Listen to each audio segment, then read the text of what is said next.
Time now for another edition of Coach's Corner here on Crusaders TV. I'm joined by Crusaders GM and head coach Tim Fragle as we wrap up the 2015-16 regular season. And Tim, just like that, the regular season is done. Great year for you guys in terms of wins and points. Best year is when you've been here in terms of those numbers. Just your overall impressions of the season. Yeah, I thought we had a strong season, no question. Anytime you get to 80 points in any league, you should be pretty happy with that in a 60-game schedule. And, close to 40 wins. It would have been nice to get to 40. That would be one thing that we definitely talked about. And, overall, for the most part, played pretty good hockey. There's a few stretches in the season that I'd like to have back, and maybe those 3 or 4 games would make a difference in a super competitive division where, we had a good year but still didn't get home ice. Yeah, just amazing to think that, the numbers you put up this year and you only get 5th spot in the division. Just, do you think it might be a trend going forward, or do you think this is a special kind of year in terms of the way teams have played? Of a trend going forward, that's going to be tough work for everybody in our division.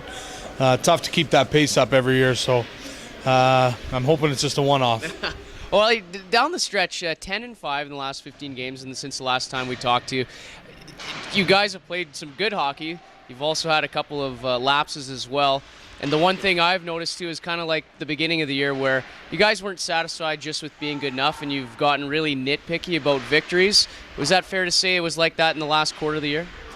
Yeah, I think I some time to think about that. Like I felt like that's what happens the more experience you get as a coach.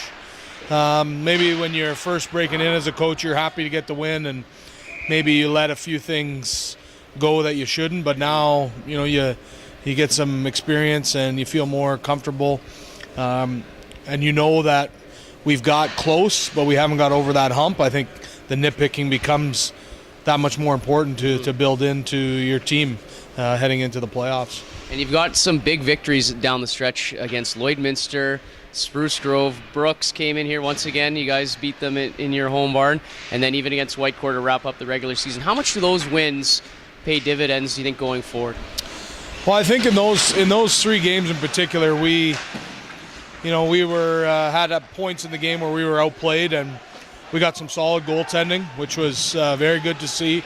But we also got timely scoring when their team made mistakes, and we capitalized. And if I look at some of the games we've lost this year, where we've been on the other side of that, where we've outplayed teams and they come down and take advantage of an opportunity, firm believer in what goes around comes around. So that's for me, a good sign that we can win games different ways. And the way that our goaltending held up, and to get victories against three of those teams in just over a week was definitely something that gave us some confidence to believe in our own group.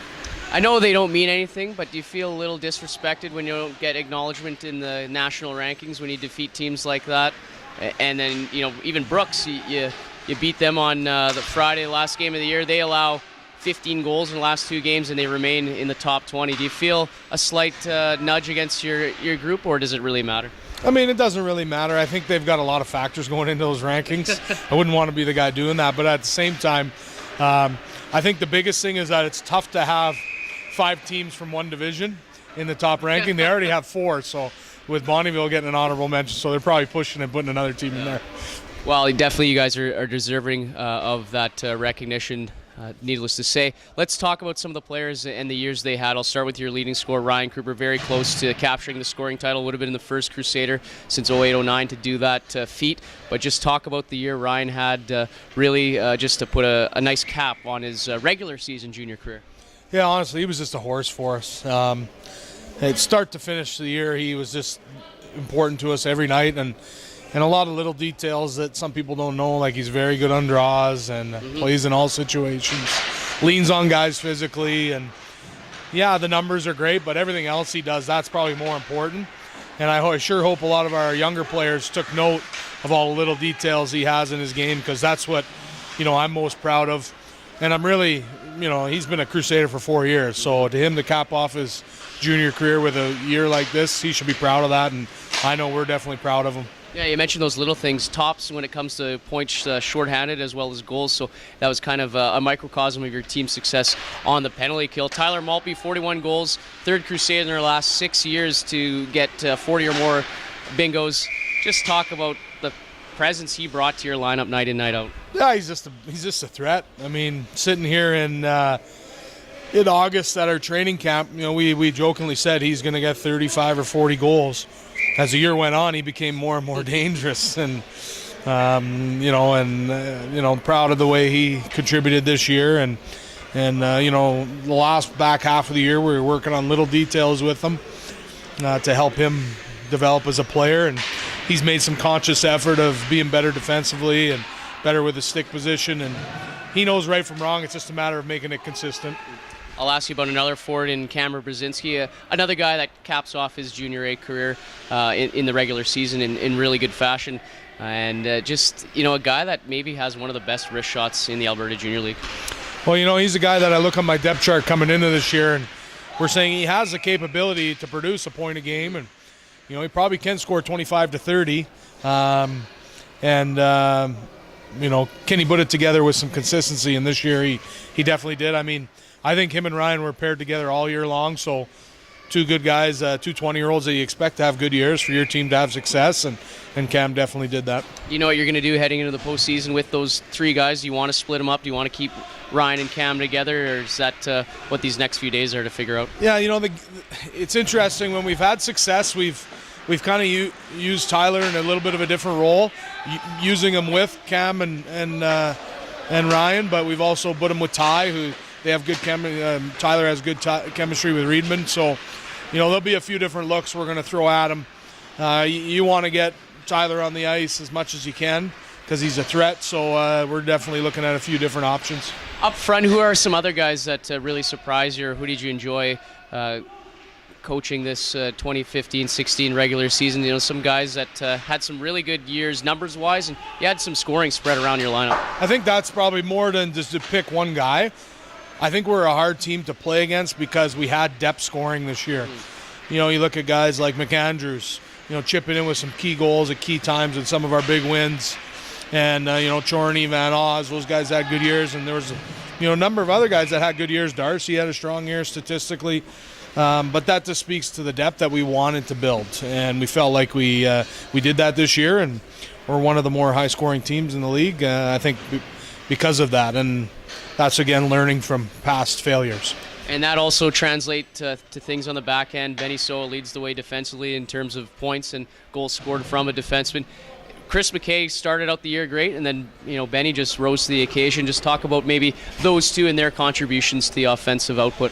Well, Ben really matured this year, throughout the year from start to finish. His mindset's changed a lot. He's definitely grown into a man now, and poses a great shot, no question. But I think consistency was probably his biggest asset this year, right up there in our plus minus as well.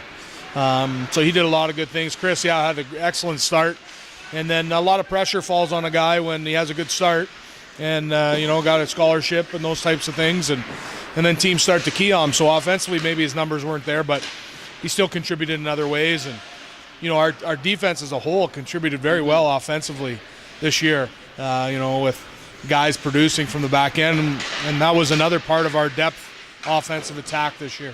Well, Joel Webb, a guy on the back end that you brought in, part of the Nicholas Jones deal. Are you now seeing that deal kind of pay off in terms of starting to work better in your way? Well, a 20-year-old you pick up, you really see the value of that 20-year-old with experience after Christmas. He really stepped up, and when we had some injuries on the back end, you're thinking, wow, really paid off to bring in a 20-year-old with experience in Joel, and he's quietly had a very good statistical output this year. Maybe not getting all the most touches on the power play, but we've used him a lot more here of late, and he's contributed. And Captain Brett McGee has missed some time near the end of this season and in this quarter. Going to come back for the first round. How important is it to get that guy back in the lineup of your captain and your leader on the back end? Yeah, absolutely. We sure hope he'll be back. It looks like he's going to be. But just a steady guy for us back there who, again, has had a pretty good statistical year. And then in goal, the two Zachs, and Zach Klassen really has kind of taken off a bit this year and progressing, and then obviously a bit of a hiccup against Camrose, but we all know the whole team really had a hiccup in that one. Is the plan to start with Klassen going forward in game one, and then with Zach Diamond waiting in the wings, or what's your game plan in that, if you want to reveal it? Well, we've used both all year. We plan to use both again. If we're going to have success this year in the playoffs, we know we're going to need both guys. And they've both had times at the year. I think they've both been goalie of the week twice. Yeah. So they've both shown. The tougher decision will be who gets the nod in game one, but they both have a lot of good things going for them, and us making that tough decision, and hopefully have that for you here in the next day or so. All right, well, let's quickly take a look at that first round series. The Bonnyville Pontiacs, once again, a few breaks in between the last couple of years, but if we break it down, 6 times in the last 8 years, it's a lot of one team that you've seen, especially since you've been here. But what's the key maybe going into this series this time around, starting on the road? Well, I've been involved with the series with Bonnyville. This will be my 4th. And, the most difficult challenge is we're going to be at a disadvantage because we don't have home ice. Mm-hmm. And I don't care who you are, home ice in the playoffs is a big advantage. So we're going to have to fight that fight. So we got to be ready for that. And, they are an excellent hockey team. I mean, they had 89 points and 4th in our division. So, I mean, they had the MVP, the best defenseman, coach of the year. They had an excellent year themselves. So we recognize that, we have a tough opponent. Mm-hmm. Well, how much does last year maybe play into the fact that it can, help you guys, the fact that you went into Fort McMurray, same position in 5th spot, starting in a very hostile environment. You guys come back with a split. Can you feed off that experience last year? I think so. I think last year I felt like they had a lot of pressure on them because they were hosts and they had home ice and they're the favorite. And I think it'd be similar this year. That being said, I think that, I know Bonnyville's looking at us as a tough opponent as well. So, I don't think they're looking too far ahead. The positive for us is that we have a lot of guys back from that team last year, which is experience. And we talked about, the Joel Webb experience edition. It's the same thing here in the playoffs. We're going to have guys that have been in it, battle-tested, played on the road. So hopefully that's something that, we can draw from. Some specific players on their team, league MVP, you mentioned they have him, Bobby McMahon. He had the most points per game in the league this year. How do you shut him down? How do you slow him down? And they got a couple guys as well up front in Kyler Hain, and the list can kind of go on. Yeah, we actually did a very good job against Bobby this year. He only played 5 of 6 against us, but we limited him. We have to do that again, and that's a team effort. It can't be one guy because he plays a lot and is very dynamic, so we need to have team buy-in there. Excellent two-way guy with good scoring touch, so we'll be tested there, no question. And then on the back end with Brinson Pashnuk leading the way, how do you maybe try to expose a defender that good? He's known for his point production, but he's good in his own end. That's why he was ranked among the NHL Central Scouting list for players eligible for the draft this June. How do you maybe try and expose a guy like that? He's a dynamic player. In terms of exposing him, I don't know if there's one particular way you can expose him. Mm-hmm. Again, it's a team effort. You have to play him hard, and he's very deceptive and got some good moves, so you can't fall for his dynamic moves. You need to play him straight up and play him honest. And I think if we do that and limit his touches, that's the best chance we have at keeping him off the board. What's going to be maybe the one key in this series in terms of maybe it's a special team or winning face-offs, that sort of thing? What's something like that will be key in the 5-game series? I think there's a lot of those little details that are going to be key. You talk about special teams, face-offs, starts, playing 5-on-5, discipline. But I think the one key that is going to be for us is our mental game. There's going to be ups and downs. There's going to be some periods of time where we have good momentum and they are going to have good momentum. It's going to be which team can manage that momentum. And I think that's a mental game. Our mental game's got to be very sharp against them. And is that the message you relay to the guys, heading into game one is, what you just said? Absolutely. The keys to our success, and one of the most important things is our mental frame of mind, being ready for the twists and turns and ups and downs of the playoffs. Lastly, what's the demeanor of the group right now, especially with the guys that have come back? Is it unfinished business right now? Is it a lot of wanting redemption? I think it's a lot of that. I think it's a lot of excitement. And I think it's, you look in our room, we got a lot of guys leaving the club this year. So, I think a lot of guys are looking at it as, hey, we need to have a good push here. So whatever you want to call that, redemption. Leaving their mark. Exactly. I think they know we've got a decent team here, and it's up to them what they do with it. Is this the best group you've coached?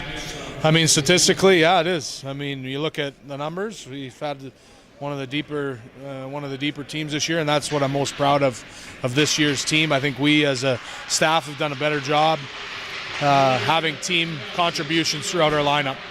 All right, thanks a lot, Tim, for joining me. Sherwood Park Crusaders open up the Gas Drive Cup playoffs Thursday in Bonnyville for Game 1 and 2, starting Thursday and Friday, and then back home for Game 3, at the very least, on Sunday in Sherwood Park. Tim, good luck. Thanks a lot.